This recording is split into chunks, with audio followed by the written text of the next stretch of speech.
এক গ্রামে রাহাত নামে এক ছেলে থাকতো।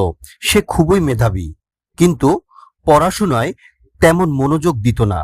সারা দিন খেলাধুলা আর গল্প গুজবেই সময় কাটাতো। মা বাবা তাকে অনেকবার পড়তে বললেও সে শোনেনি। একদিন গ্রামের মেলায় তার এক বন্ধু তাকে জিজ্ঞেস করলো, তুমি বড় হয়ে কি হতে চাও? রাহাত একটু ভেবে বলল, বড় হয়ে আমি অনেক টাকা রোজগার করব। বন্ধুটি হাসলো এবং বলল, কিন্তু পড়াশোনা ছাড়া এটা কি সম্ভব? জ্ঞান না থাকলে টাকা থাকলেও তার কোনো মূল্য থাকবে না। এই কথায় রাহাত চিন্তায় পড়ে গেল। ঠিক তখনই মেলায় সে দেখল একজন শিক্ষককে, যাকে গ্রামের সবাই সম্মান করছে। লোকজন তার কাছে সমস্যা নিয়ে আসছে, পরামর্শ চাইছে। শিক্ষক শুধু জ্ঞানের জন্য সবার সম্মান পাচ্ছেন।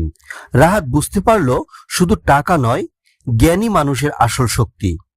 সেই দিন থেকে সে মন দিয়ে পড়াশোনা শুরু করলো। কয়েক বছর পর সে নিজেও শিক্ষক হলো। তার গ্রামের মানুষ তার কাছ থেকে শিখতে লাগলো।